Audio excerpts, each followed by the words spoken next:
So ein Lied für alle, die genau die schlechte Nachricht bekommen haben, wie ich auch eben. Mein Arzt, der sprach zu mir, et wär jetzt höchste Zeit zum Fasten. Ich schlurte ihn entgeistert an und fragte, wie soll das denn gehen, gerade jetzt in dieser wunderschönen Zick?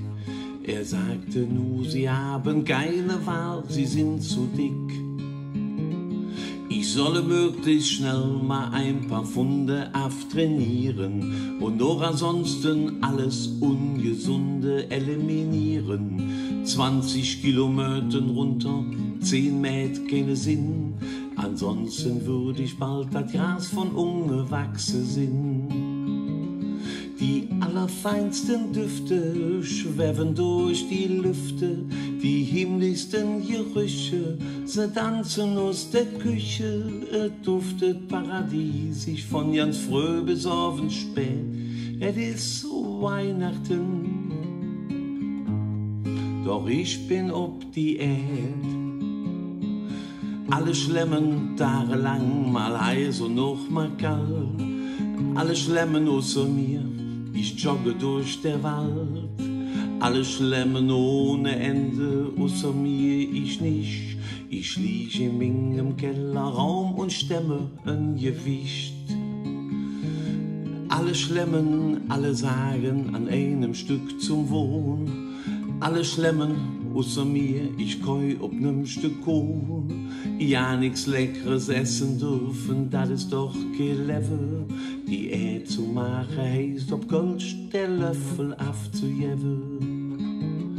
Die allerfeinsten Düfte schweben durch die Lüfte, die himmlischsten Gerüche, sie tanzen aus der Küche, duftet paradiesisch, von ganz früh bis abends spät, es ist Weihnachten,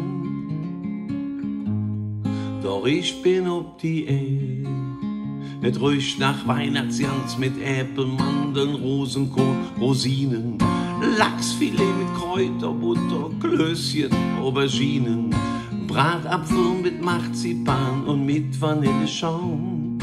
Das Tee ist viel schlimmer als der schlimmste Horrortraum, denn die allerfeinsten Düfte schweben durch die Lüfte, die himmlischsten Gerüche, sie tanzen aus der Küche, duftet paradiesisch von ganz früh bis abends spät. Es ist Weihnachten, doch ich bin ob die Irgendwann sind endlich alle satt und sagen Prost, dann ist meine Leidenszeit vorbei, doch dann geht bald schon Ostern. Danke, schöne Weihnachtstage, malet gut, Ure Donde Kolon.